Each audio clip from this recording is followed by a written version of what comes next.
This is not a test. Don't expect to be impressed. Put on your life vest. Sit down your armrest. It's time to stray from the grind. Don't take my hand, 'cause you'll find no peace of mind. Side quest. Hey everybody, welcome to Authors and Dragons Side Quest, the episodes between the episodes of the podcast that's the D&D game upon which the whole thing is named. And where we have somehow started a weird thing where I have to get more esoteric with these introductions each time. I am Drew Hayes. Joining me today is Steve Wetherill, Rick Gualteri, and Robert Bevan. It's a strange hole you've dug for yourself, Drew. Yeah, I don't love it, but we are where we are. I can only see it get exponentially more kind of aggressive to the audience. I don't know, maybe we should start again. I personally was like a little underwhelmed. See if you can string out more. Yeah, well, that's what the next episode is for. Got to keep them tuning in. No, that's true. Yeah. So today we are gathered to talk about the a sermon. Honestly, it's close to it because we're talking about TV, and you know, if I have a religion, TV might be it. Yeah. To be frank, you know, we're talking about that gap of the summer where there's not necessarily a lot on, and how we're trying to forage and find stuff, and the few things that are keeping us entertained. It's a media check-in. And, you know, also Ted Lasso season 2 started, so this seemed like a good excuse to jump into the old streaming discussion. So let's just go ahead and start going around. What's everybody's show that you're keeping the days with? You're like, oh, that's the one I gotta tune in and watch this week. Yeah, I mean, it's you know, it's our continued documentation of the fight for relevance of traditional media against the just scrolling through bullshit on TikTok. That's how I'm phrasing it. And with that in mind, I would like to talk about one of the big contenders is Marvel.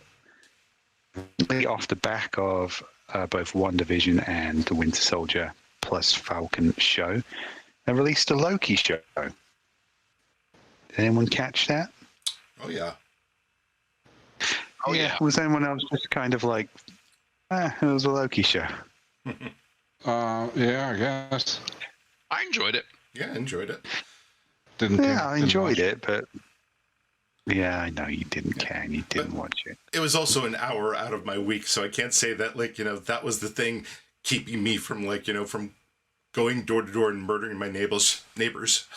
I enjoyed it. It did not hit me the way that WandaVision did, but I was not expecting it to, because WandaVision was pulling from sources that I also grew up watching. So I was like, this felt like a show that was almost tailor-made for me. It would be ridiculous to expect the next one to be as potent.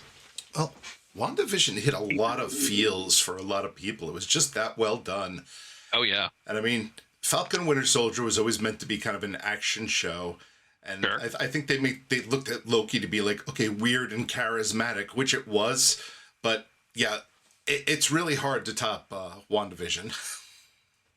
Yeah, I mean, Loki worked and it was fun and it was quirky and it was great, but I don't know if I just built my expectations too high. I mean, this is Tom Hiddleston. Every Marvel movie he's been in, he kind of steals whatever scene he's in. Loki's a very fun character.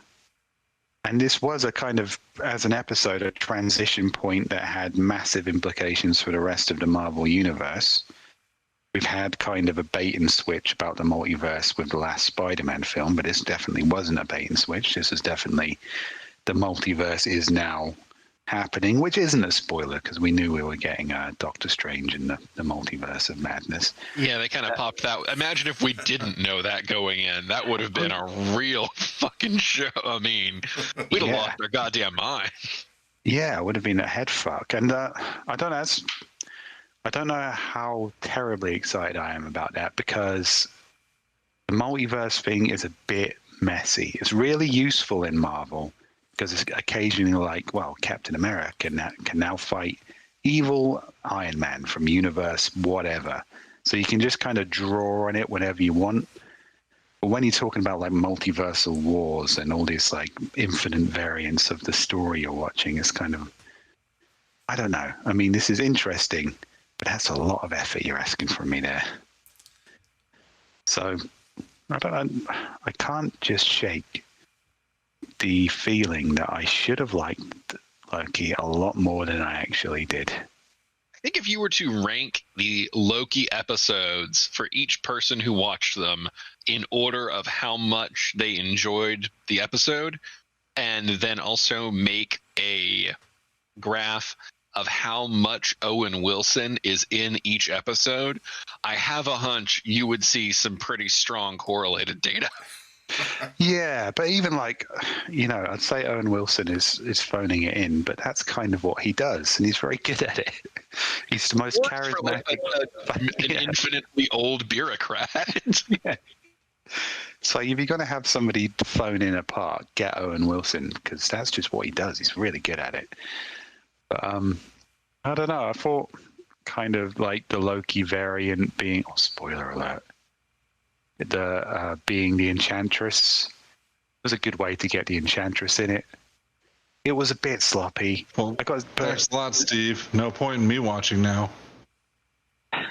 Oh, sorry, Bevan. I'm sorry I ruined that for that program you were definitely going to watch as soon as this podcast finished. Now there'll have to be another show you don't watch and don't give a shit about. I was about to say the time travel kind of multiversal, the variant theory does not work if you give it like an ounce of forethought.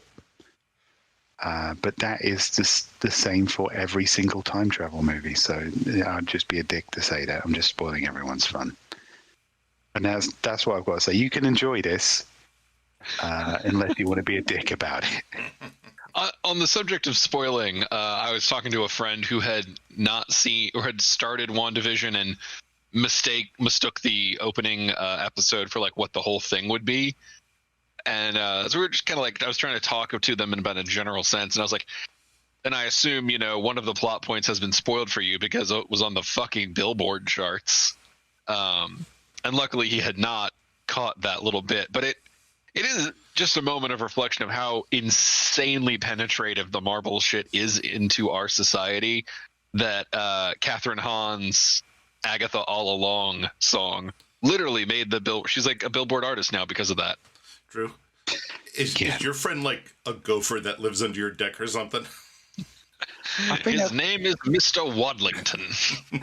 I think that's the best way to watch TV now, is to not give a shit about it. Don't listen to anyone on the internet. But then, unlike Robert Bevan, actually watch the stuff and, enjoy it on that level.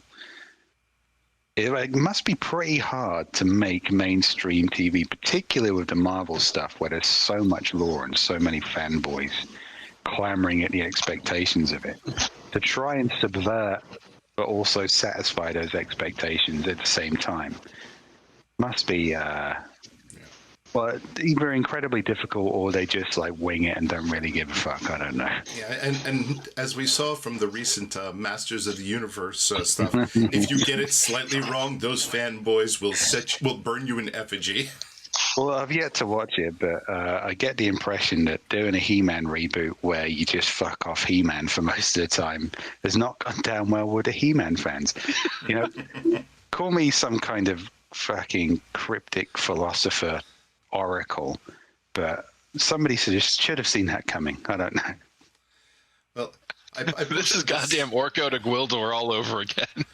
I posted this on Twitter and a couple of places, but my personal thing is with that is I like Kevin Smith when Kevin Smith does Kevin Smith things, but whenever he like takes over somebody else's property, it always feels slightly off, as if he gets it, but also kind of doesn't get it.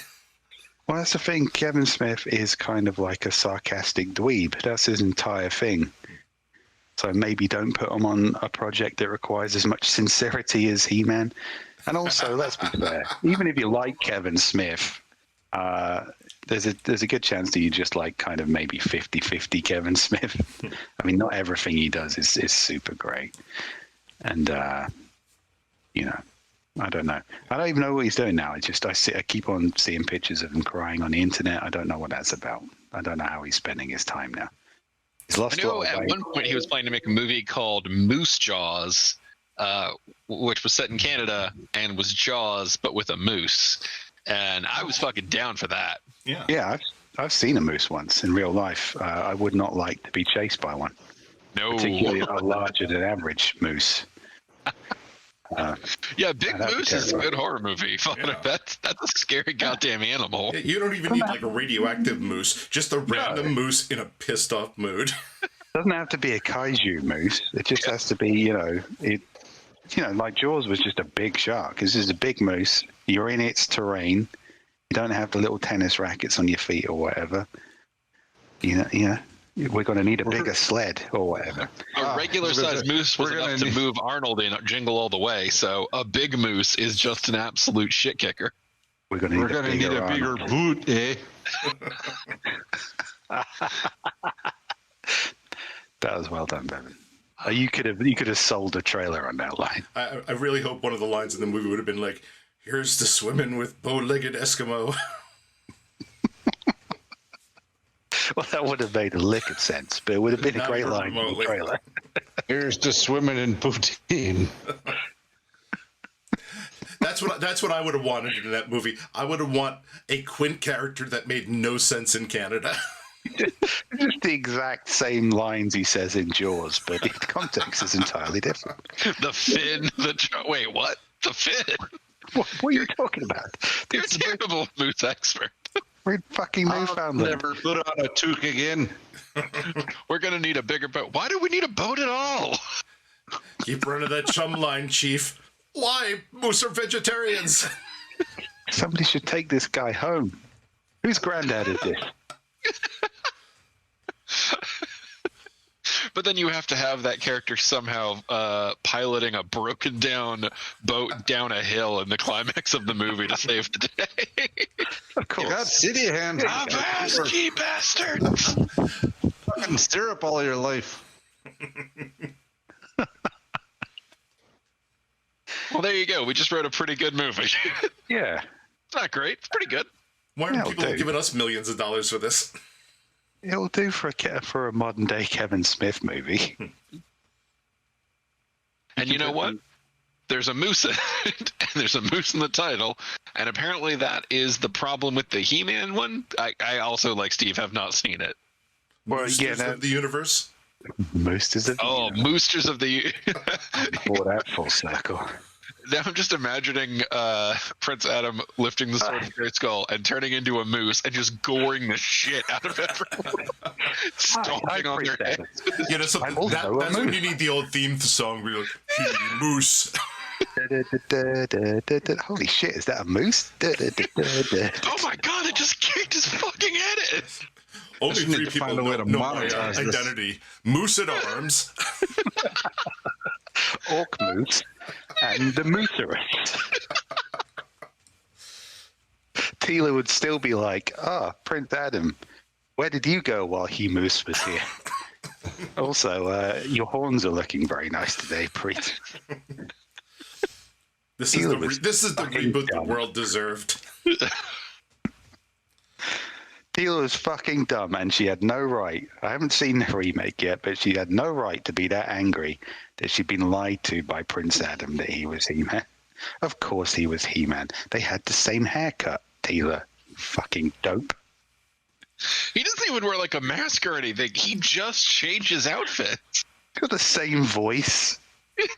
Yeah, it would have been better for Tila, instead of getting angry, her to just step back and be like, "Oh God, I'm a fucking idiot." Yeah. It's like, if I hold up this sword I have, which is exactly the same sword as He-Man has, and I can call on the power of He-Man and become him, and no one will be any the wiser. Even though I have the exact same voice, haircut, and sword. And you'll notice in our Christmas album, there's no photos of me standing next to him. Yeah, be amazing if they just like decided that Tila had face blindness or something to explain it. They're like, yeah, if you change clothes, she doesn't know who anyone is. Yeah, I mean, that is the only explanation, really. It also explains how Fakor would have worked if we want to get deep into the He-Man action figure lore. Wait, who's Fakor? He was the duplicate He-Man who was blue. And they were like, oh, how will we ever tell him apart from the real He-Man? Well, he's blue. Like, Teela's probably like, holy shit, is that He-Man? That's definitely He-Man. Or is it Prince Adam? Yeah, in a world where Prince Adam's disguise works, blue He-Man does seem viable as a trick. This is fine. I'll accept it. There are a lot of things I'm prepared to accept. Man, your skin color. I tripped and fell in blue body paint again. Well, these things happen. He's fine. Let him in. Let him in. Oh, Rick, it sounds like you did not enjoy the new He-Man. Is there anything going this summer that you are enjoying? I didn't hate the new He-Man. I just had a few problems with it. But actually, I've just been working my way through like Crunchyroll and stuff, just watching various anime and stuff and shit, and occasionally going over to Amazon Prime or Netflix, seeing if there's a new movie out or so. Yeah, Crunchyroll is great. It's the only option that runs year round. You don't get the sitcom slump. Yeah. It's true. I've been watching a bit. I've been catching up on anime this year. I've been watching some Demon Slayer because my stepson's well into it. We actually went to see the Demon Slayer movie. Oh, and, that's on Funimation. I need to watch that. I've heard it's good. Well, I saw it in the cinema, and we hadn't been there for a while because of obvious circumstances. And we went in, and there were a few people in there, and somebody just like immediately tried to start a conversation with us about anime. I just felt filthy. So I'm not doing this in public again. I will say there is one problem with like binging anime, and that's there's so much anime that just ends so badly. Whether it's just it had a shitty manga ending, or they just said they made like 2 seasons and said, screw it, we're canceling it. But it's very rare to find an anime with an actual good ending. That is very true. I have a recommendation. No. What, an anime recommendation? I don't believe you. Go on, then, Terry Girl Lutna. Speak. Yeah. Bevan, there's a massive. Steve, how did you know? Manga. How did you not know where I was going with that? I don't know. I'm an optimist at heart, but that's because there's a massive kind of manga and anime revolution happening in a minute. It's really eating American entertainment's lunch. Let's to borrow a quote from a recent ball bag, but so there's just a lot out there at a minute. In the comic book stores, particularly, manga is just eating up traditional American comics. On the television, Japanese cartoons are just they keep coming. So what animes are y'all watching right now? Well, I'm still being re-indoctrinated to it, so I was catching up with some classics. Watched Demon Slayer. Watched that one where, Christ, I can't remember what it's called, but he goes to a jiu-jitsu school, but he has a demon. He ate a demon finger. It all sounds really insane. Jujutsu Kaisen or something. Yeah, Jujutsu Kaisen. Yeah. I watched Way of the House Husband. I'm currently watching, or just finished watching High School of the Dead. My word, is that problematic. A lot of anime. High school students versus zombies. Yeah. High school students versus zombies, you'd think, all right, there's going to be some gore, there's going to be some violence. A surprising amount of panty shots in that premise. Like, just, not just like casually, but just gratuitously, like, just slamming the camera. I'm trying to see the zombie action here, and you're getting in the way with all this anime first fan service. You must be new to anime, because 2 weeks ago I was watching this one. It was called Testament of Sister New Devil, and I likened it to think of like Dragon Ball Z, but instead of like, when they want to power up, they like, they go train and like punch each other. If instead they trained by saying like, hey, Bulma, come over here and let me pour syrup on your tits. Well, that's an excellent. And I'm not point. joking. But it's a switch. Is it? I do find that in anime, there's either none of that, or it's just all of that all the time. It's like somebody flips a switch.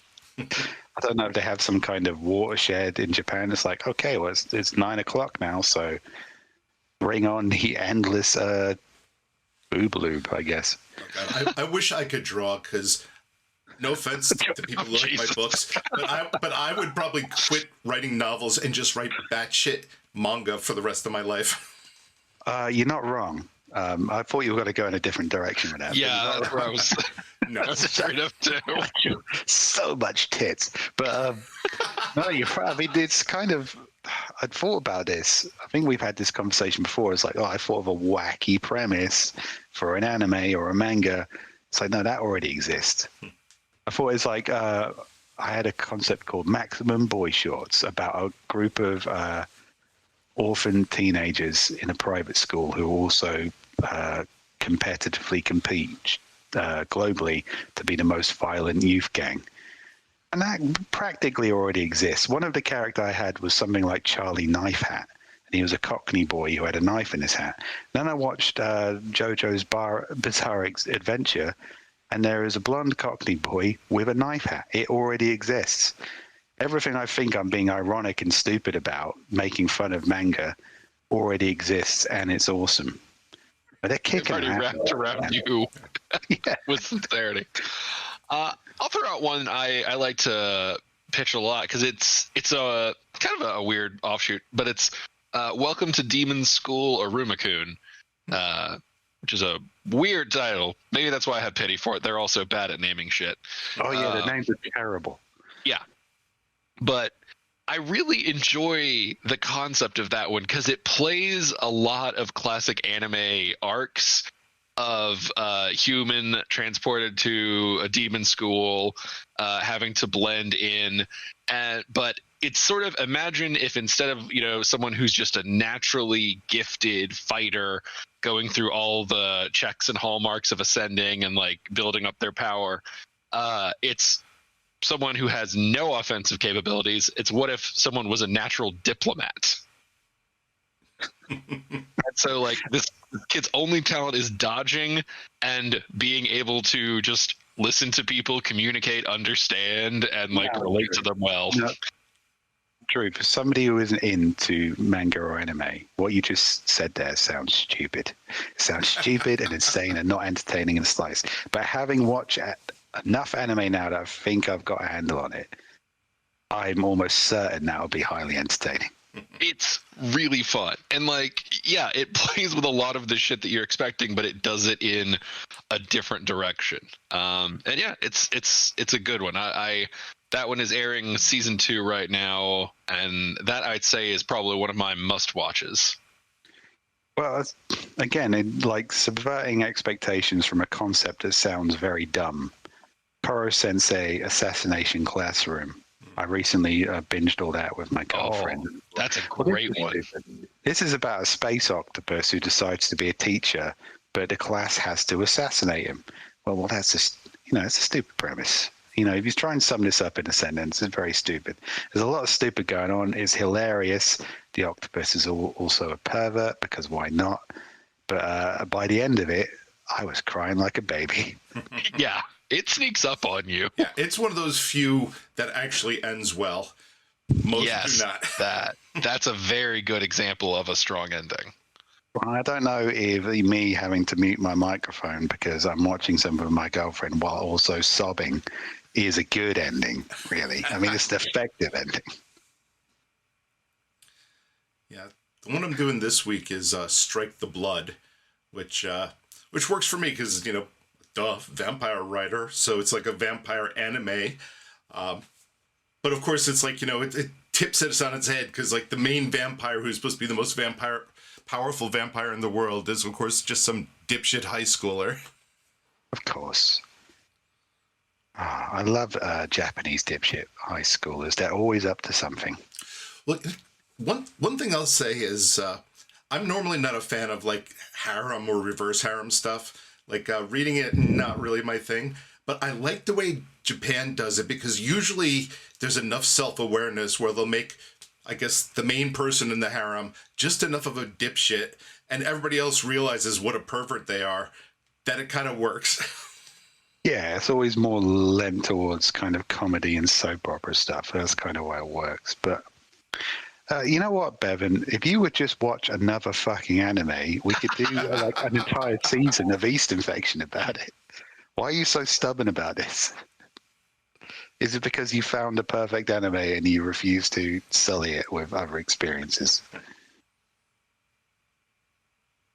Did he just leave while we were talking? He refuses to speak of this subject. This is beneath him. Fucking nerds. Fucking nerds. Watching every other anime except for the one true anime that I've watched on repeat for the last 20 years. Well, while Bevan is gone, I wanted to throw a point onto the talk about the harem thing. Yeah, I think that definitely they can tackle that in ways that are more interesting than a lot of other folks do. Like, I can't imagine many other strikes at the genre pulling off something like Ouran Host Club, where similar to Assassination Classroom, it starts off very ridiculous, and then also another one that ends well, but then by the ending you're just like, God damn you for fucking ripping my heart out, you sons of bitches. Well, yeah, I mean, you don't see it a lot in Western animation. You don't really see it that much in kind of typical TV storytelling, I guess. I mean, when it does happen with, traditional comedies, if you look at the English, Blackadder Goes Forth is a good example. That was a sitcom-based comedy, very funny. And in the last 2 minutes, like, because it's a World War I comedy, they just make a decision that kicks you right in the gut. But it doesn't happen very often. But in anime, it happens quite a lot. Their whole gear switching between high drama, high action, high emotion, they just, I don't know, own that shit. They dance very comfortably between the raindrops. I don't know if that's something to do with the format or maybe just the inherent sincerity of Eastern fiction. Or it might be that because a lot of these kind of start off so batshit that you kind of already accept it. Like Assassination Classroom, you're asked to accept this perverted octopus unkillable super being. So right there, your barriers are kind of low. So when when they make an abrupt change and say, "Oh, by the way, we're gonna give you some of the feels," you're kind of open to it. Actually, I know this octopus monster just stole someone's underwear, but we're just going to get really wholesome for the rest of this episode, and you're going to just buy into it for some reason. I'm thinking back, I think they did a really good job on that particular one of kind of building you in, because it stays mostly not ridiculous entirely, but it kind of keeps to the lighter stuff for a while as you build an interest in these characters. Mm-hmm. And then when it does start cranking things up, it gives you a sense of threat, and you're like, oh no, I care about them. Fuck. Well, it also throws in enough snippets. Like, you'll get a scene like in the second episode, a flashback to something not explained at all, but it's kind of there, and it's kind of like infesting a part of your subconscious. It is true. You kind of, in Demon Slayer, for example, at the end of every episode, it's quite high drama of a lot of emotion going on. It's about a kid avenging the murder of his family by demons. By the end of it, it'll be like, oh, fun Demon Slayer fact. This kid likes rice balls. And me and my stepson went to watch the movie, and the movie ends on like at least 20 minutes of pure emotional kind of evisceration. And we were watching the credits, and my stepson said to me, it's like, do you think they're going to do a fun Demon Slayer effect after this? I think, no, maybe not this time, son. I think maybe they'll leave it. That was pretty fucking devastating what we watched. I've heard it's a hard one to watch. Yeah. Is that the one on the train? Yeah, it's like that was a hard ending. I have not seen it, but I want to. There's a lot of emotion there. I don't think they can cut to the fun Demon Slayer effect now, but I wouldn't have been surprised had they. So who knows? Yeah, after that ending, they just cut to a scene with the guy with the boar head and just headbutt somebody randomly, and then credits roll. I'm angry, funny boarhead guy, and I like fish cakes. Boom. Sorry about all that death and tragedy. Yeah, I don't think I'm good enough of a critic to say why it works in one medium from one country and why it doesn't work in another. Because there have been attempts at it. If you look at Steven Universe, people are like always fucking crying, and I'd look at them and go, "Why are you crying, you ridiculously badly drawn prick?" But some anime does the same thing, and all of a sudden, I'm embarrassing myself in front of my girlfriend. Well, why don't we try to summon Bob back by talking about something other than anime for a little while? I'm here. I've got a summer show I've been really enjoying. I don't know if it airs during summer, but I just sort of discovered it and I've been cooking my way through. Has anybody checked out BattleBots since like the old version way back when? Now, when you say BattleBots, is that like the American version of Robot Wars? Yes, I looked it up. It is the American version of Robot Wars. Did we come up with it first? That's important to me. I don't know. That's unreasonably important to me, Drew. I've been in Mexico for 10 days now. I'm feeling unreasonably patriotic. All right, I will Google Robot Wars and I will Google BattleBots and I will see what came first. I've not watched it. Yeah, I didn't 1998 for Robot Wars. You're leaving me in suspense here, man. I mean, I gotta type things into Wikipedia. The 2000s for BattleBots. So yes, Robot Wars came first. Another triumph of British innovation. I can relax now, thank you.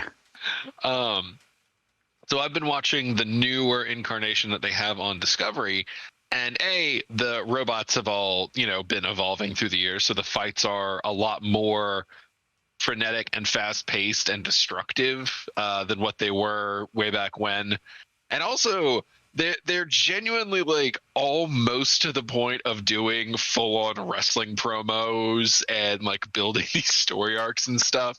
Drew, I've got to say, maybe in your country, but not in mine. In mine, we come up with the shit, and then we just keep it shit for 20 years. We don't improve at all. That's what you guys are for. You steal our ideas, you make them bigger and more entertaining. It's a circle of life. That does feel like the American way. Hey, this is neat. What if we strapped explosions and a penis to it? America. God bless it. But so there's like running rivalries and stuff. It's fun. It's a interesting little bit in the background. It doesn't take up too much mental space, and then every now and then you get to watch a robot get fucking thrown across the room, and it is cool as shit. I take it we've finally evolved beyond two wedges just smashing into each other. Oh yeah, there's ones that like spin so fast you can hear it like a goddamn helicopter blade. You may have evolved past two wedges just slamming into each other, you fancy bastards. Some of us prefer the Robot Wars of our granddad's days. Yeah, I used to like the old BattleBots, but yeah, sometimes it'd be like, okay, it's a cheese wedge versus a cheese wedge. This is not going to be exactly Terminator 2 here. They did get to the stage where they were like, oh, so we can just turn them over like turtles. It's like, okay, we'll do that. We'll do that for about 5 years. Yeah, self-writers are a big thing, but in the episode I just watched, one of the flipping ones, the incarnation of the turnover bots, chucked another BattleBot so high up it broke the fucking ceiling lights. See, I can dig that. Yeah. Although, you know what I would dig more? If, as part of this, they had to install blood packs on each of the robots. That would be awesome. Just like exploding squibs on the robots. some of them come out with like decorative armor. Like there was one that had like this foam shaped like a frog, and honestly, that might as well be squibs because the thing gets fucking disintegrated on contact. Now, what would make me interested is if every once in a while, like, they develop something that applies to civilian improvement in life. You know, like in the army when they make stuff for the military and then it gets applied to civilian use. And like, yeah, if these battle bots are making my life better. Man, I thought you were going to go somewhere else. Like, it'd be great if they just threw a person in there. Like, think of it. Wait a minute. Hobo versus Robo. Well, is that how Roombas happened? Were they just like, all right, well, BattleBot technology has come so far that I think we can just commercialize this now. Instead of It bites murdering. dust. Can we get this BattleBot to target household chores? Human versus BattleBot, I don't think would be interesting. Moose versus BattleBot. Now you got a show. I kind of like the human. I don't know. I kind of like Drew's idea, like, robot versus nature. You just grab, like, a different animal every week. It's like, okay, here's Cheese Wedge versus Crocodile. All right, get this. Okay, because, there is some kind of necessary hunting that needs to be done to, control animal populations, and it's kind of beneficial for the environment. So why don't we get fun robots to do it and web stream that shit? It's like you got a fox population problem. It's messy business. It's arrogant when humans do it. Bit of a fun robot with like some kind of combine harvester runs over the fox. I mean, is this you trying to reinvigorate fox hunts? Well, I was gonna say, like, no, we absolutely should ban fox hunting. Take the human element out of it entirely, but you still need to do the whole population control thing. So, rather than culling them with boring means, why not get some a GoPro and a combine harvester? Yeah, you have an AI attached to that. There's no way that AI will evolve and turn against us at all. It'll be fine. It's Fox versus Killdozer. Or like, you go simpler. They have like a bag of what was that deer food? They have deer corn or something. Just a bunch of pellets, and you have them in a bag, and when the deer eat them, they're programmed to just like explode with spikes. That sounds just like a more technological way of poisoning deer. But, from an entertainment perspective, I'm not saying, yeah, okay, kind of. Oh, God, the first fucking round of BattleBots versus humans, he's just like, where's your robot? Come on, bring it on, bro. It's like, you already inhaled it in this gas. And then he just kind of melts, and everyone's horrified. And it gets picked up for season 2 immediately.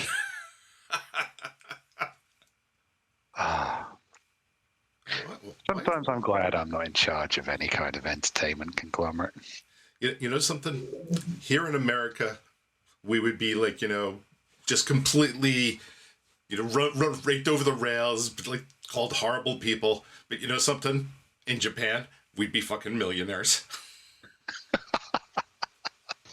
Let's do it to babies. Baby versus BattleBots. Battle baby bots. It's adorable and terrible. We have a 3-way tonight, folks. We have Baby Fox, Baby Human, and Cheese Wedge of Doom. Or be the only ones shitting themselves.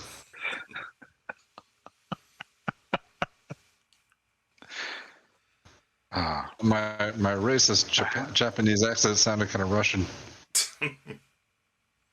Well, that's good. I mean, I didn't pick up on the fact it was a racist accent, so I don't think because it was a terrible. before. Yeah, I didn't even know that it was supposed to be Russian.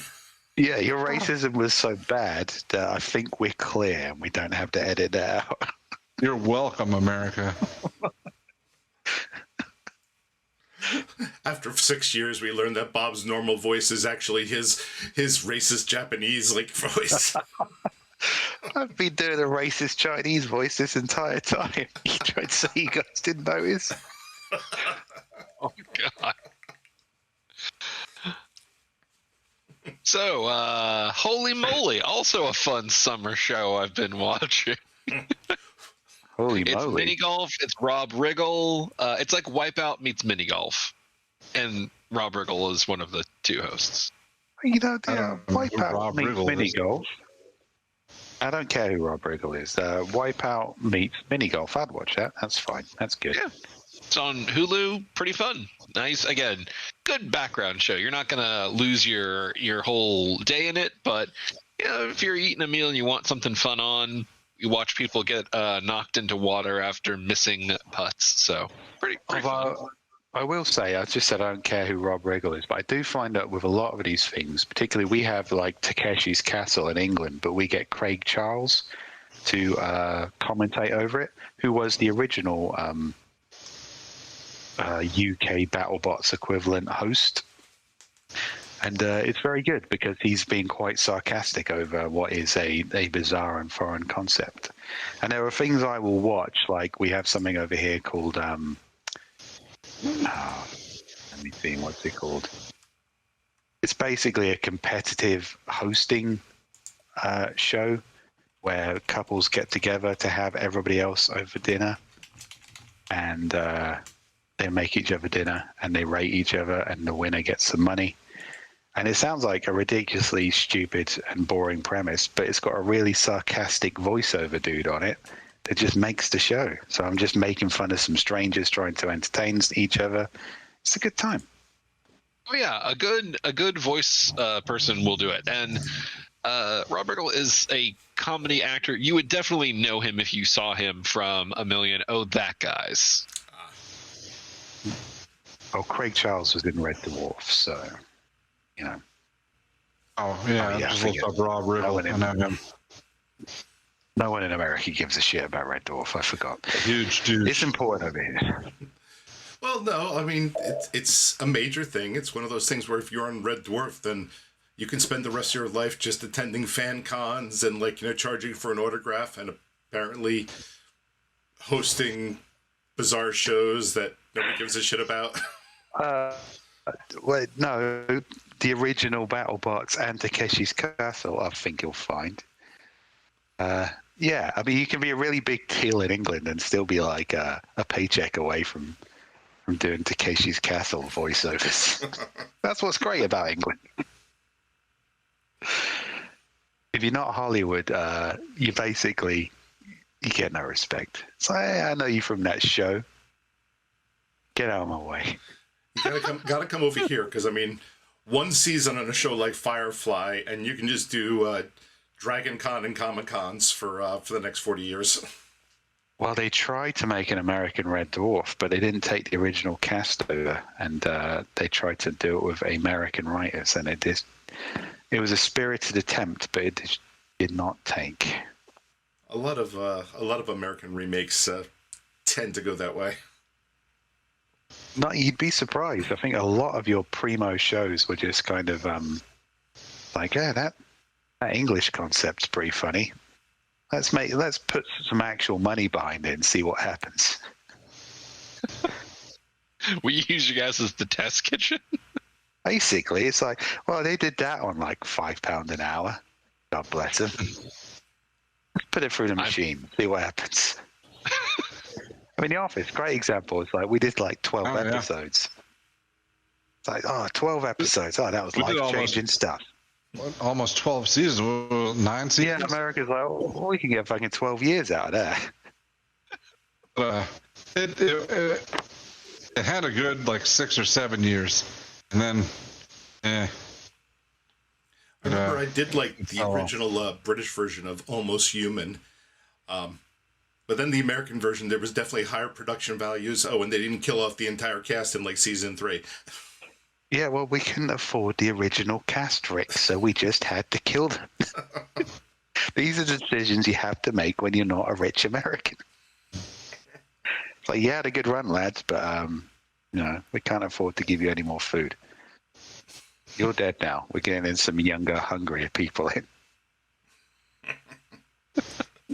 Listen, it's not you. It's us. We don't want you. It's not personal. I'm starving right now. That's just how the British entertainment industry works. You've gotten popular, which means you've gotten expensive. But I think that's the truth. you'd be surprised by how many American classics started off as British classics that just didn't have the budget to go to full, whatever it is you Americans have instead of success factors that we measure ourselves by. I don't know. The full The whole robot 9 wars, yards? the battle bots. Yeah, or 9 yards. I don't know how you measure things. It's like, don't you measure things in burgers now? I don't know. I think we had yards from you guys. Well, I don't know. You have the option to We make are the nothing burger perpetuating into your a something anti-metric burger, mistakes. which is unusual when you think about it, with the whole independence thing. Almost mocking. But anyway. We'll keep the bad ideas.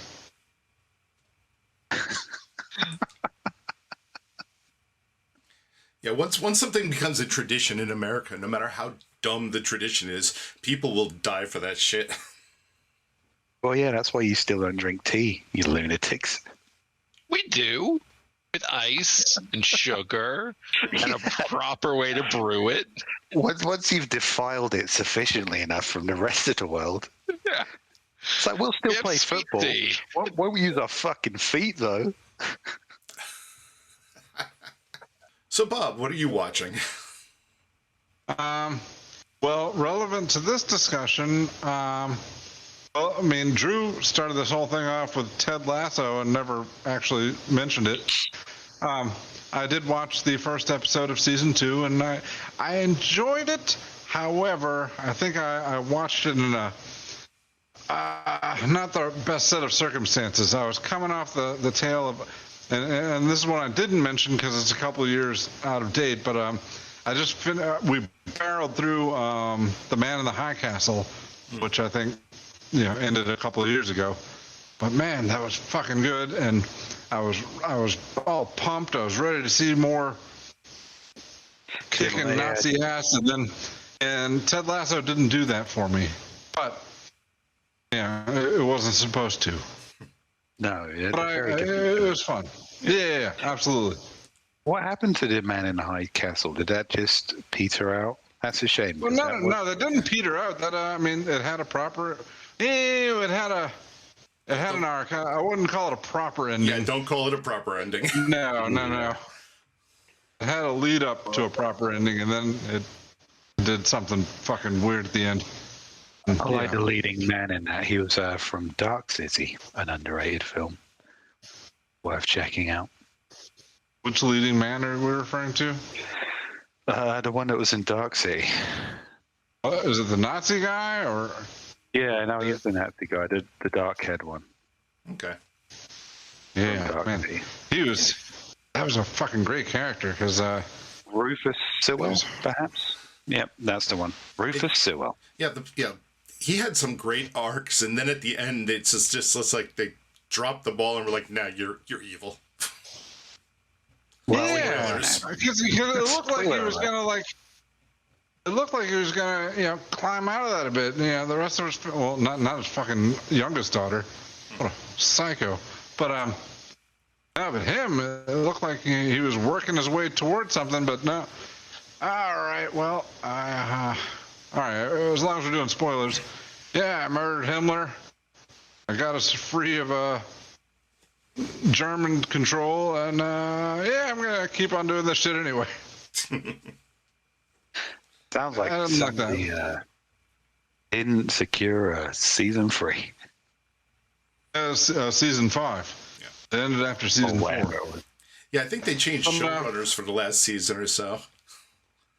You know what I was expecting him to do was, it would have been horrible, but go to the other world, murder his wife, and then bring the rest of his family over and live a happy life there. That would have been dark, but it would have been interesting. It would have been better than what we got. Yeah. More relevant to recent times, I'm caught up on season 5 of Rick and Morty. Also, a little disappointing. Well, Rick and Morty had a particular energy that's, I think, it's quite hard to sustain.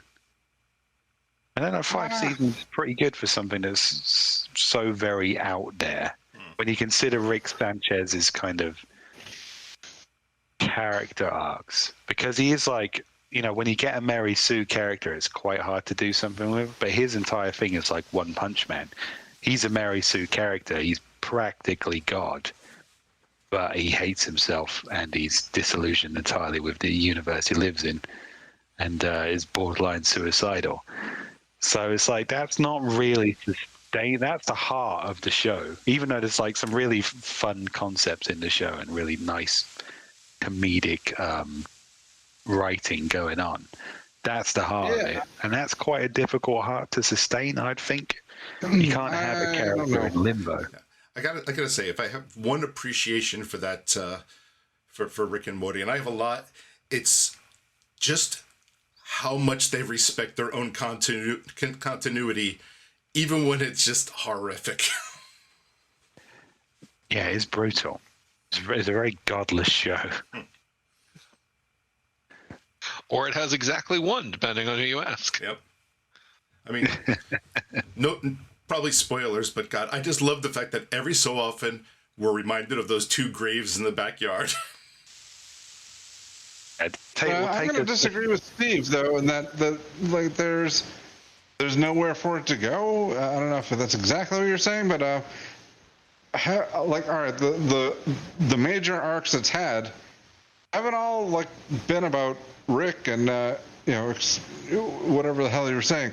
There's other stuff going on. Like, I'm sorry, I know there's a drink already, but I'm just saying that like they could do something. They could give us like something to work with, but like season 4 wasn't as amazing as season 3, but it still had some amazing episodes and had a super satisfying, as far as I'm concerned, season finale.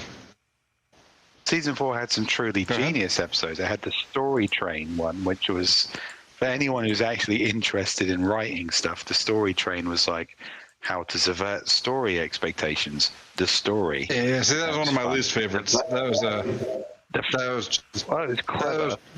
was Rick and Morty sucking their own dick. I thought Rick and Morty sucking their own dick has pretty much been baseline since about season 3.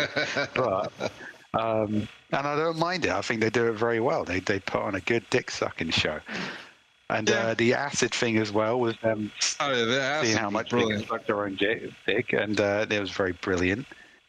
But it is getting to the stage now where it's kind of like, okay, all this fourth wall breaking, self-referential stuff, and I'm an unkillable god who knows everything, but made miserable by it. I don't know how much mileage there is in that character. But I mean, they've demonstrated over 4 seasons that they can do really clever things, that engaging stuff. Oh, yeah. But in season 5, it's like, every episode so far felt like the Dragon episode. Just the Dragon, or a Shingles book. Just everything was just kind of funny, but mostly just gross. Don't talk down the Shingles books here. I'm not talking about. Hey, no. Put some like a pretty sweet fucking irony into our Shingles books, actually, and social commentary and self-deconstruction. But I think I don't know. I think the heart of the show had a limited mileage with the kind of development of the Rick Sanchez character. I don't know. So I don't know, but maybe it's just my limitations as a writer. Me saying I'm not sure. However limited it is, I don't think they've reached those limitations yet. I think they're not really stretching. I'm willing to be proved wrong. For as much as the internet shits on Rick and Morty because of its apparently problematic fan base, which I'm going to put this out there, anything that's massively popular will have a problematic fan base because that's just numbers. Rick and Morty kind of invites it, though, and that's fine. Yeah, Everything is it like, does. I don't give a shit about it. I ignore all of that shit. Yeah, I like awful characters. I don't like being an awful character, but yeah, I mean, I can understand that, but I can also see how something like that invites people who are like, yeah, this is how life should be, man. And it's like, no, it's a fucking cartoon, you dumb fuck. Yeah, but that's the same with everything. It's the same with horror movies. It's the same with reality TV. Some people are just fucking stupid, and we have to learn to live with them because the other option is genocide. But yeah, no, I'm excited for season 5. We haven't got it over where I am yet. And if it's a dull season, it's fine. I've got a lot of goodwill for Rick and Morty. I do think it is entertaining writing. I do think it is clever writing, as much as we're all afraid to admit it, because there are people out there saying you just don't get Rick and Morty because you're not smart enough. It's like, no, it's still comedy. It's just pretty cleverly written comedy. Yeah, my kids get it. You don't have to be a fucking wizard to get this. Yeah. I mean, and also, let's be honest. I mean, South Park and Simpsons. It's not like they haven't had off seasons too. So Yeah, I mean, that's fair. I'm kind of medium on season 5 so far. It's been fine. I don't know. Fine is good. Fine is great.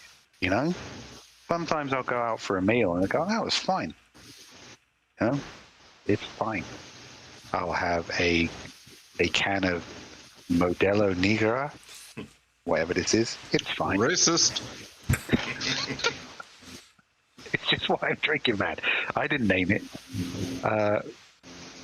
Fine is fine.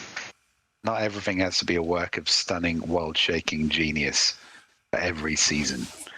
here's the thing: if it is, it raises expectations ridiculously. We always see that leads to nothing but disappointment. Exactly.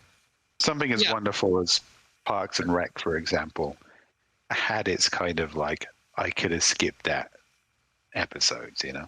Oh, yeah. I mean, the whole first season. I mean, but hell, I'll put one of my own things I love on the block for this. The Good Place's first season is, I think, one of the best pieces of writing in sitcom history. And while I love the rest of the series, it does not measure up to that perfect first season. I'd say, yeah. I mean, I think they're consistently good. There are maybe a couple of seasons where I'm like, they don't quite know where they're going, and it's reflecting in the writing. But it never stopped being entertaining. You know, it never stopped being fun. Sometimes that's all it needs to be, because at the end of the day, if we weren't interested in being entertaining, having fun, we'd probably go and do something constructive. And who wants that? No one wants that. There's plenty of series out there. I mean, if you take away their shitty endings, they had great years. I mean, Game of Thrones, Battlestar Galactica, and stuff. Take away the last 5 episodes of any of those series, and it's Lost. Yeah. Well, I'm still in the minority with Game of Thrones. I'm like, oh, well, the last season of Game of Thrones just fucking ruined it for me. But no, I'll probably just kind of skip through a couple of Game of Thrones for fun, because there's some really nice charismatic shit happening there for 90% of the runtime.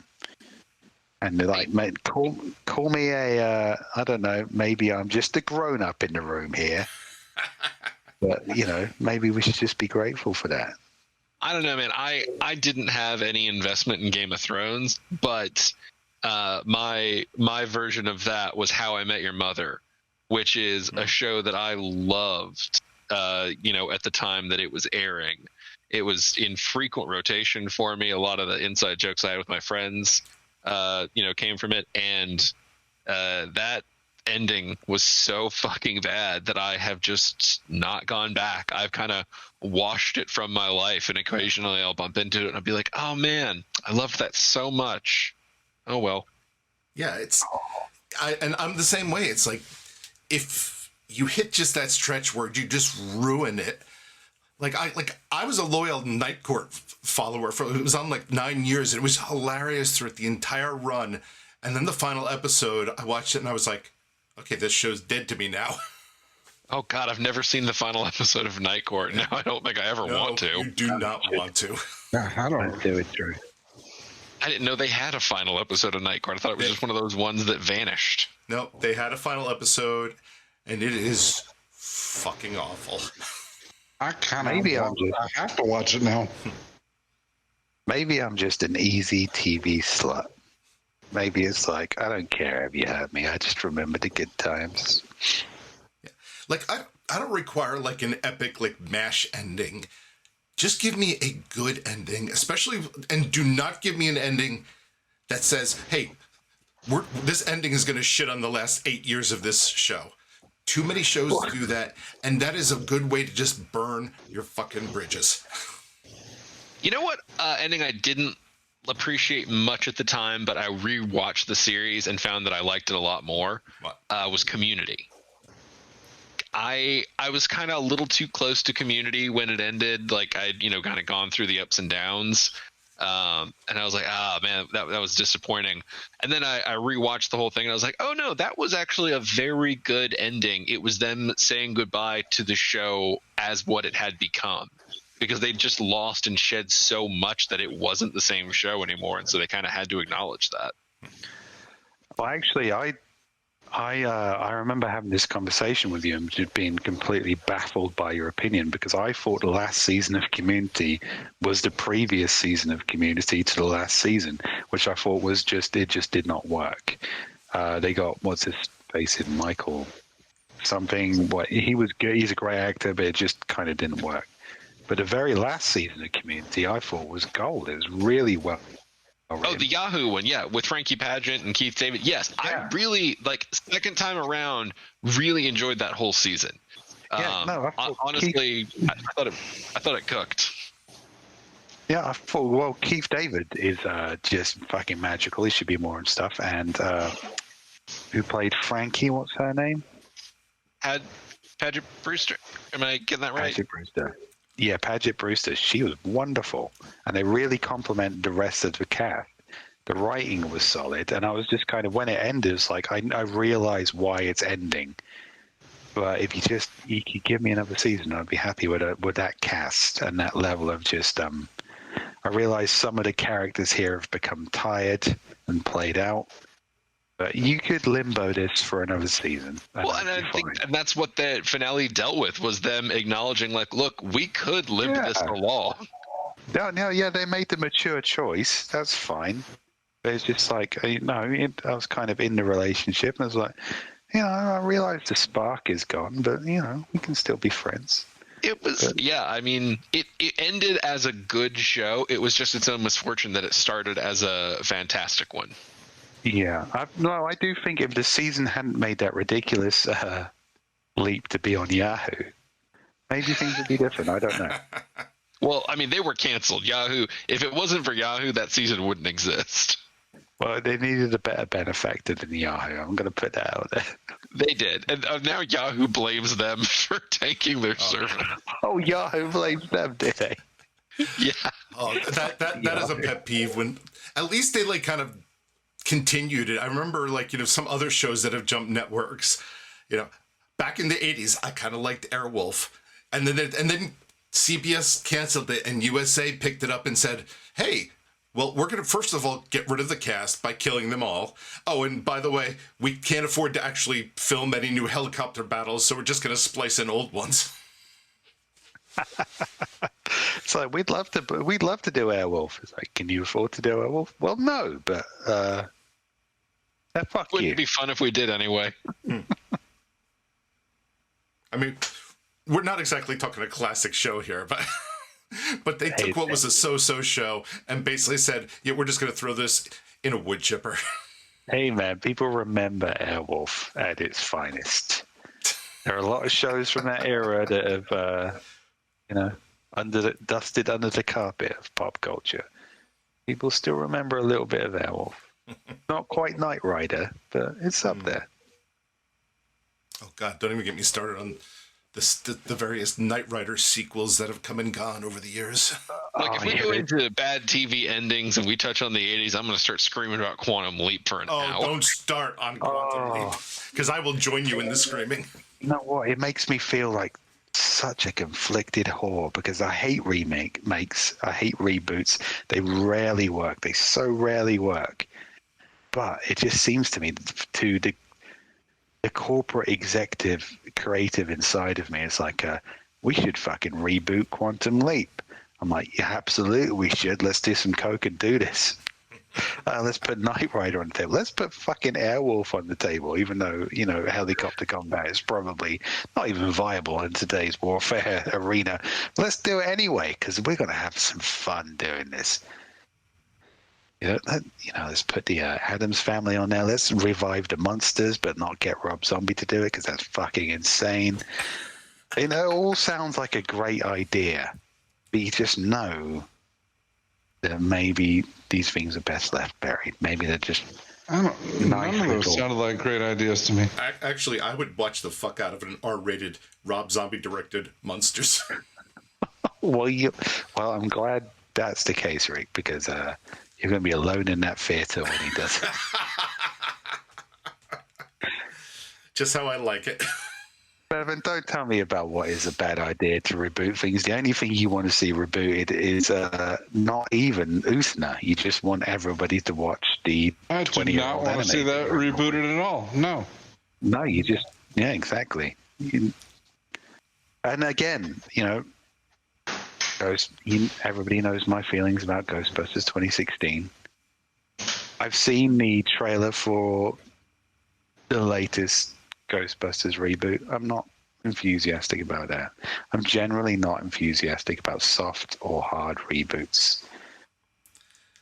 Yeah, the trailer, it looks like they have some interesting ideas, but it's missing something. It's like, okay, do you want to be a horror? Do you want to be a comedy? Well, that's the thing. Ghostbusters was neither of those things. Ghostbusters took itself very seriously as a sci-fi paranormal adventure, but had an excellent comedic script, which is what the 2016 remake completely shit on, because that was like let's make fun of Ghostbusters for 90 minutes and we'll do some random SNL skits between it. But the trailer for the latest one seems to be like, well, let's really go with the spirit of adventure and wonder that comes to you when you think of Ghostbusters, which is automatically puts in a better place than Ghostbusters 2016, where the trailer was like, well, let's be sarcastic and not give a fuck about this concept, and let's literally shoot Ghostbusters in the dick. Yeah, let's take down the patriarchy. It's like, well, Ghostbusters wasn't that patriarchal. Let's do it anyway, and everybody will applaud us, and we'll riff as we go along, and it'll be hilarious. And it fucking wasn't. But this one is like, oh well, let's be really reverent about the legacy of Ghostbusters and the wonder it evokes in us, and that's not quite right either. Yeah. And the reason it's not quite right is Ghostbusters was its own thing. So I don't think you can recapture the magic, and maybe you should just leave it the fuck alone, no matter how tempting it sounds. Yeah. I mean, even Ghostbusters 2 could not create the magic of Ghostbusters 1. That is very true.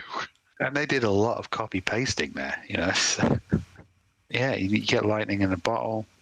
It evokes emotions. It sets the mood. You can spin it off. You can do comics. You can do cartoons. If you're going to reboot that sucker, if you're going to have the sheer balls to say, I will reboot this classic, I don't know, maybe check your thinking. Well, the funny thing is, sometimes they should just leave it at that, because sometimes like a movie will spin off cartoons or video games, and they're really good. And it's like, okay, I can deal with this. Like, the real Ghostbusters was a really good spiritual successor to the original Ghostbusters movie. I mean, I would wager a lot of people my age know the Ghostbusters from that cartoon first, because I was allowed to watch that cartoon damn sure sooner than I was allowed to watch that movie. Well, it's like I think I've said about Heathers being one of my favorite movies, and it still stacks up. There are still teenagers watching it today, and they did a musical about it. And I should, in theory, because of everything else I've said on this podcast continuously, loudly, and annoyingly, be really angry about that musical. But it's a musical. It's not the movie. Nobody's trying to reboot the movie. They're just doing a different version of it. And it's the same with Ghostbusters. There are Ghostbusters comic books out there. There's a great Ghostbusters video game from about 2012, I think. There's a Ghostbusters cartoon. That's fine. But if you're going to reboot the Ghostbusters movie, I don't know. I think maybe this new trailer is probably got a better idea than the old one, which is like, oh, isn't it ironic and kooky that we're remaking a Ghostbusters movie? No, it's not. It's annoying and you're lame. At least this new one was kind of like, hey, remember that franchise and how it filled you with wonder when you were a kid? We're going to try and capture some of that. Okay, that's fine. I don't think you'll do it, but go ahead. Paul Rudd. I'll say I'm not a big fan of the whole let's mash up Ghostbusters with Stranger Things. I'm not a fan of that. I'd be much happier if they kind of let Paul Rudd be Paul Rudd in this. Well, yeah, we've seen a trailer, and there's a lot of Paul Rudd, particularly in the latest trailer. So I think maybe they're trying to compensate for that. It's like, because I think a lot of people, even when the original trailer came, it was like, oh, right, so you're making Stranger Things with Ghostbusters, because it had the Stranger Things kid in it, and a very definite vibe. But we'll see. And I might feel bad for that. Yeah. He's going to be like 40, and people are just looking at. He's going to appear in movies, and people are going to be like, "Oh, it's a Stranger Things." Yeah, you put the Stranger Things vibe on that. That kid just has a certain look to him, and for some reason, he's unable to change it, or whatever shows he's in are unwilling to change it. Hey, you look. The show is probably Stranger Things. Yeah, so you look like you got beat up in the 80s. Yeah, here's the rest of your life. That's your career now. You look like somebody who got shoved in a locker in the 80s. I'll take it. Yeah. Whereas Millie Bobby Brown has been in a lot of things, and like you can accept that it's not Stranger Things with her in it. Yeah, that's true. She didn't get stained. She did the song for Ghostbusters 2, right? That was just Bobby Brown. Oh shit! Sorry. Sad. No, wasn't sure for a minute there, but I think Rick's right. Yeah, not sure of the fetus of Millie Bobby Brown. Super versatile. I'm not sure of you these wouldn't know concepts. that she was like a 50-year-old black man watching Stranger Things. Yeah. Then I divorced Whitney Houston to star in Stranger Things. Oh God, yeah. I will reserve my judgment about the new. There's a lot of people saying it's like, oh, you incels, you laughed at the all-female Ghostbusters, but now you're getting the kids Ghostbusters. In their defense, whoa! In their defense, nobody laughed at 2016 Ghostbusters.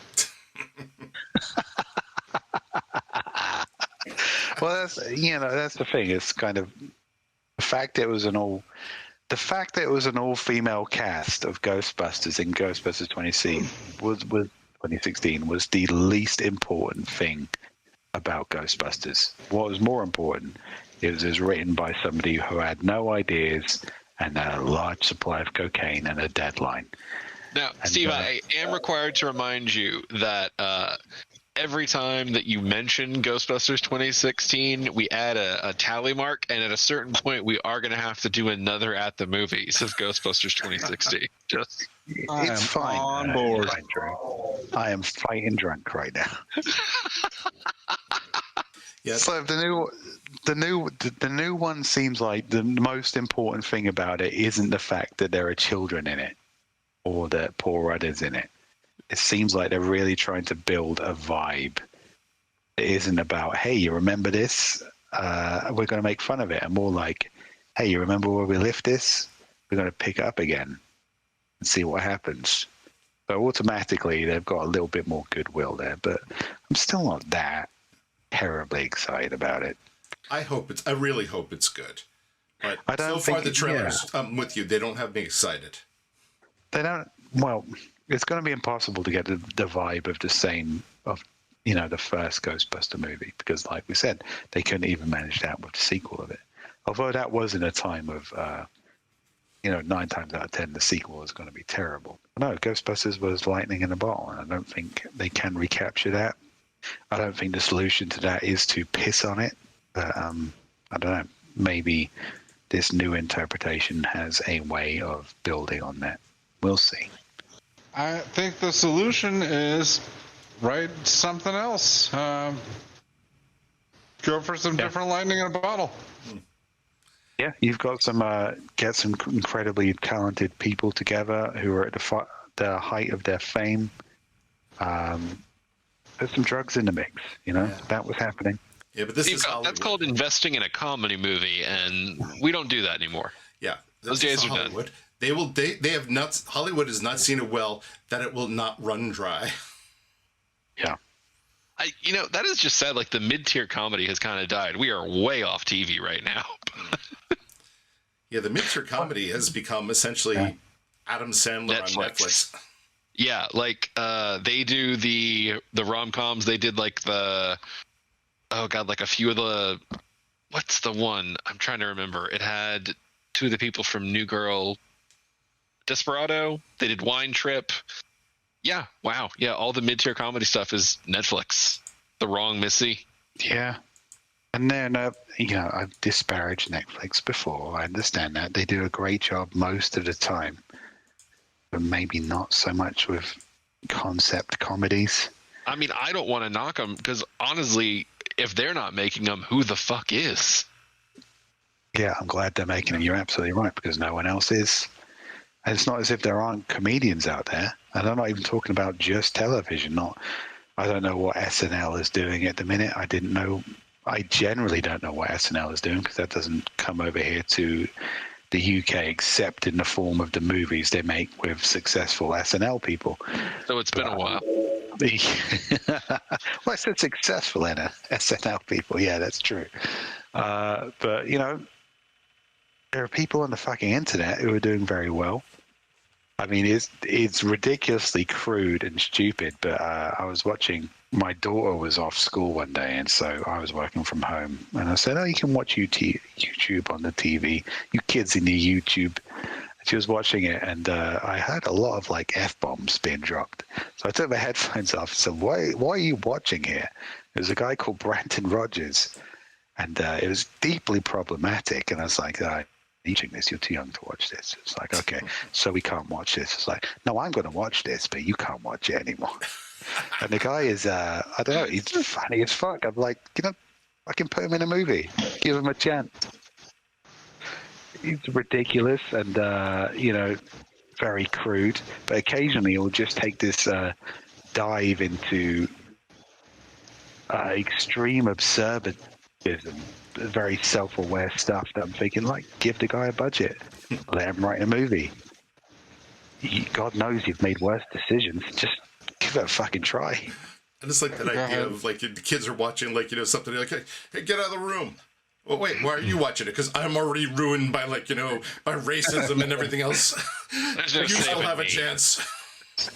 It's kind of how I felt watching the horse semen episode of Rick and Morty with my son, and just every now and again I'll glance over at him and say, how much of the talk am I gonna need to have with him after watching this? I feel like Rick and Morty pretty much handled it for you there, buddy. Yeah, well, see, son, when a man loves a horse. And also, if you're in the season and horse masturbation is now your thing, Shingles has done this several times. Go back and get some books. So, Bob, you wanted to talk about Ted Lasso. I watched season one. You wanted to talk about that. You brought it up. I watched it. It was good. Yeah. I was going to say, did anybody else watch season one? Because I know we've only got a little bit of season two. I watched season one. I need to watch season one. I've heard a lot of good things about it. And I think even my dad was telling me about it. But I'm behind my dad, my elderly dad. I need to get my fucking arse in gear. It is a little bit of a dad show. Probably. I do get it. I love it, and I understand why people love it. But it definitely, you could see sitting down with your dad and watching this show. Hey, nothing wrong with a dad show. No. I don't know. It does surprise me that it would be English dad show, though. Yeah, they seem like a proud people. Who's this American fuck that he is? I think when it comes to sport, it's like we get Americans. So we'll take it. They dominate the world stage quite a lot in that aspect. We don't understand their concept of the word foot, but we're willing to forgive them for it. Well, it's it is a show about football, as you call it. But yeah, as I definitely call it. I recall calling football on many an occasion. Yankee bastard. Oh God, I love fucking with you that way. Anytime you want to get under Steve's skin, just say football. I don't even like football. Don't know how I feel about football. Oh, all right. Does anyone have any other shows that they would like to talk about for this summer season? You know what? There's a new Hawkeye show coming out on Disney Plus. Watching it. At this point, I'm invested. I'm hooked into the whole Marvel thing. That's the only reason I'm paying my Disney subscription. I don't know if I'm that excited about it, but I'm gonna watch it. Yeah. I watched Sweet Tooth. That was a steaming piece of shit. I've been enjoying the Owl House. That's pretty fun. I picked that up, and that's been, if you enjoyed Gravity Falls, it's not the same, but it has some of stylistically and humor-wise, it's got some touches, and it's very pretty. Like, it's got a cool look to it. Owl House. Okay. When I'm bored, I mostly turn to movies. I haven't seen it, but that's one I'll check out. Since we're all paying that Disney Plus subscription anyway. I mean, does anyone have another recommendation for a poorly written, emotionally transparent piece of shit like Sweet Tooth? I mean, there must be someone out there that's getting like 100% on Rotten Tomatoes. All right, yeah, I've got another one. Manifest. We watched like 4 or 5 episodes of that, and started out with an interesting premise, but man, it like Sweet Tooth, it was like a high school production with characters I didn't give a shit about, and just corniness that was passed off for drama, and fuck that shit. Was it festooned with unearned emotional moments? Not as bad as Sweet Tooth. No, not nearly. And they didn't have the antlers angle. Yeah, well, a lot of people have like given like Sweet Tooth 100%. Oh, look at this adorable little half gopher boy. It's like, I want to drop kick that fucking awful looking thing right into a fucking wood chipper. You're gonna have to sell me on something else. I'm not enamored by your terrible half human, half animal hybrid bastard. I'm not interested in them at all. I'll admit, I was thinking about watching it, but then hearing Bob's review, I was like, yeah, I can. I'll just go find some more anime. Oh, right. If you want to get a little bit, watch that angry and be angry than watch a lot of the shit you guys are talking about. Like, Marvel stuff isn't going to make me angry. It's just going to make me bored. I'd rather be angry than bored. Will you just watch another fucking anime so we can do another season of East Infection? I've watched several, and none of them have moved my soul. Well, you realize there's like a million of them. You're going to have to do some research here. Yeah, no, all right. You know, you're the guys that are watching them. You pitch something. We've had this discussion. I think Bob would dig Fully Cooley. I think, and that's a 6-episode easy run. And I've done you for a while. I'm bored. I still don't know what you like. I like what I like. Sometimes I'm 100% with you. Like Sweet Tooth is a piece of shit. It's dully written. People easily swayed by a elderly off-screen narrator telling them what they're supposed to think. But sometimes you're just a wild card, man. Maybe There's that confusion here. Okay, maybe that should be the next arc of East Infection is we pick a bunch of pilots of animes, and you and Bob watch them, and we let Bob pick what the next actual show y'all watch would be. We could call it East Infection, semicolon. What the fuck do you like? Question mark. I am not claiming to own East Infection. You know, we can do whatever you guys want. I'll watch your shit. Give me that shit. Don't give me that shit. You were like, I want to force you guys to watch. No, that was important, and that's done. If East Infection is to continue, it's never going to be as good as the first season. But you know, I'll be on board. I'll play ball. I'll play football. All right. Well, listeners, why don't you let us know what the next one should be, and we will be checking those in the comments, and especially over on the Discord, which is associated to our Patreon, patreon.com/Authors and Dragons. Forgot the name of our podcast there for a moment. I am a little tired because we've been getting ready for A&D Con, which, as you're listening to this, is a few days away. Woo! We're exhausted already. Yeah, we're preemptively tired from all the energy that we're going to be using next weekend at that con, or this weekend for you listeners. But we will be back next week with a episode of Authors and Dragons, and then in 2 weeks with another side quest. And if you are going to be at the con in a few days, we will see you soon. Until next time, thanks, y'all. Bye. Bye.